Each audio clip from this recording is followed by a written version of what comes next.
പുതിയ പ്ലേയേഴ്സ് ഉയർന്നു വരട്ടെ, അവർ കളിക്കട്ടെ എന്നതായിരിക്കും വിരാട് കോഹ്ലിയുടെയും രോഹിത് ശർമ്മയുടെയും മനസ്സിലുള്ള ഒരു കാര്യം. പക്ഷെ ഒരാൾ അവിടെ നിന്ന് കുറച്ചു കാലം കൂടി കളിച്ചിട്ട് വിട്ടുപോകുന്നതായിരുന്നു കുറെ കൂടി നന്നായിരിക്കാം. പുതിയ പ്ലേയേഴ്സ് നമുക്ക് എപ്പോഴും ഇവരെയൊക്കെ റീപ്ലേസ് ചെയ്യാൻ പറ്റിയ പുതിയ പ്ലേയേഴ്സ് ഉണ്ട് എന്നുള്ളത് സത്യമാണ്.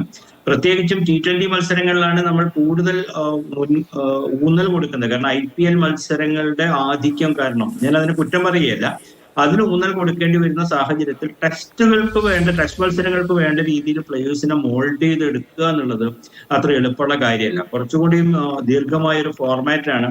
ലോകത്ത് മറ്റേതൊരു സ്പോർട്സിലുള്ളതിനേക്കാളും ദീർഘമായി നേരം ക്രീസിൽ നിൽക്കുക അല്ലെങ്കിൽ ഗ്രൗണ്ടിൽ നിൽക്കേണ്ടി വരുന്ന കളിയാണ്. അപ്പൊ അതിനനുസരിച്ചുള്ള പരിചയസമ്പന്നരായ കളിക്കാർ ആവശ്യമായിരുന്നു.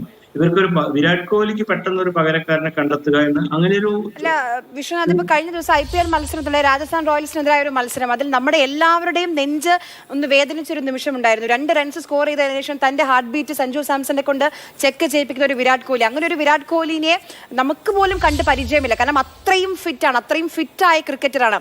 ആ ഒരു ദൃശ്യം കണ്ടപ്പോൾ ഒരു ഒരു തെല്ല് നേരത്തേക്ക് നമ്മളെല്ലാവരും ഒന്ന് ആശങ്കപ്പെട്ടു പോയിരുന്നു. ഇതെന്താ അറിയോ, വളരെ വലിയ സമ്മർദ്ദം ഉണ്ടാക്കുന്നുണ്ട്. മുമ്പ് നമ്മൾ അന്താരാഷ്ട്ര സച്ചിൻ ടെണ്ടുൽക്കർ വരെയുള്ള കാലത്ത് ആ ഇറയിലുള്ള കളിക്കാർക്കൊക്കെ അന്താരാഷ്ട്ര മത്സരങ്ങളിൽ ഇങ്ങനെ സമ്മർദ്ദം ഉണ്ടായിരുന്നു. അതിനു പുറമെ IPL വരുന്നു, IPL-ന് വലിയ ആരാധക വൃന്ദം ഉണ്ടാകുന്നു, അതിന് വലിയ മീഡിയ അറ്റൻഷൻ കിട്ടുമ്പോൾ സ്വാഭാവികമായിട്ടും അതിലും ഈ അന്താരാഷ്ട്ര മത്സരങ്ങളിൽ ഇന്ത്യക്ക് വേണ്ടി കളിക്കുന്ന അതേ ആർജവത്തോടു കൂടി ഇത് കളിക്കാൻ നിർബന്ധിതരാകുന്നു. അപ്പൊ നിരന്തരമായി ഈ ഒരു സംഗതി ഉണ്ടാകുമ്പോൾ സ്വാഭാവികമായിട്ടും എത്ര കഠിന ഹൃദയനായ അല്ലെങ്കിൽ എത്രയും സ്ട്രോങ് ആയിട്ടുള്ള പ്ലേയേഴ്സും ക്രിക്കറ്റേഴ്സും ഒന്ന് തളർന്നു പോകും. അതിന്റെ ഒരു സൂചനയാണ് വിരാട് കോഹ്ലിയിലും കാണുന്നുണ്ട്.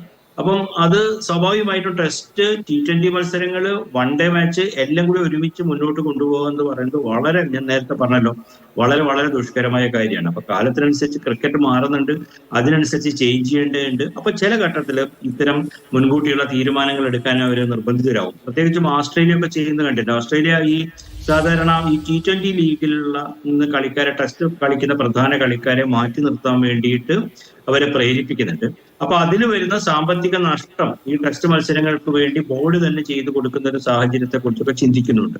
അത്തരം ചില ചിന്തകള് ടെസ്റ്റ് പ്ലേയേഴ്സിനെ നമ്മൾ ഞാൻ താങ്കളിലേക്ക് ഒന്ന് തിരിച്ചു വരാം. ഒരു 2 വർഷം കൂടിയെങ്കിലും ഇനിയും അദ്ദേഹത്തിന് വേണമെങ്കിൽ കളിക്കാം. കാരണം 9000 റൺസിന് മുകളിലേക്ക് ടെസ്റ്റ് ക്രിക്കറ്റിൽ റൺസ് നേടുന്ന റൺവേട്ടക്കാരിൽ ഒരാളാണ് അദ്ദേഹം. നമ്മൾ നേരത്തെയും പ്രതീക്ഷിച്ചിരുന്നു സച്ചിന് പകരക്കാരനായി അദ്ദേഹം ഉണ്ടാകുമെന്നുള്ളൊരു പ്രതീക്ഷ ഉണ്ടായിരുന്നു. എന്ന് മാത്രമല്ല 2011 അദ്ദേഹം ഈ ടെസ്റ്റ് ക്രിക്കറ്റിലേക്ക് ഇറങ്ങിയിരുന്ന സമയം മുതൽ തന്നെ വർഷം തോറും 1000 റൺസ് എന്നുള്ള റേഞ്ചിൽ അദ്ദേഹം സ്കോർ ചെയ്തിരുന്നതായിട്ട് ഓർക്കുന്നുണ്ട്. അപ്പോൾ അത്രയ്ക്ക് ഉറപ്പുള്ള ഒരു ബാറ്റ്സ്മാനാണ്. ഏറ്റവും അവസാനത്തെ 3 ടെസ്റ്റുകളിൽ അദ്ദേഹത്തിൻ്റെ പ്രകടനം, 3 രാജ്യങ്ങളുമായുള്ള ടെസ്റ്റുകളിൽ അദ്ദേഹത്തിൻ്റെ പ്രകടനം മോശമാകുന്നു. അങ്ങനെയാണെങ്കിൽ പലരെയും നമുക്ക് അതിനകത്ത് ഉൾപ്പെടുത്താവുന്നതുമാണ്. എന്നാൽ അതിൽ നിന്നെല്ലാം മാറിയാണ് ഈ കിങ് ഇപ്പോൾ ഇറങ്ങുന്നത്. ഒരു തരത്തിൽ ടെസ്റ്റ് ക്രിക്കറ്റില് സച്ചിനേക്കാൾ മുകളിൽ എന്ന് ഞാൻ പറയില്ല, സച്ചിനേക്കാൾ മുന്നിൽ ഒരു കാര്യത്തിൽ വിരാട് കോഹ്ലി നിൽക്കുന്നുണ്ട് എന്ന് എനിക്ക് പലപ്പോഴും തോന്നിയിട്ടുണ്ട്. കാരണം വളരെ നിർണായക ഘട്ടത്തിൽ വളരെ പ്രഷർ സിറ്റുവേഷനിൽ കളിച്ച് ഇന്ത്യയെ വിജയത്തിലേക്ക് അടുപ്പിക്കാനും വിജയത്തിലേക്ക് എത്തിക്കാനുള്ള ഒരു കെൽപ്പ് മറ്റേത് പ്ലേയേഴ്സിനേക്കാളും കോഹ്ലിക്കുണ്ടായിരുന്നു. സച്ചിനായി താരതമ്യം ചെയ്യാൻ ഇടപെട്ടോട്ടെ വിഷ്ണു, ഞാനിപ്പോ ഒരു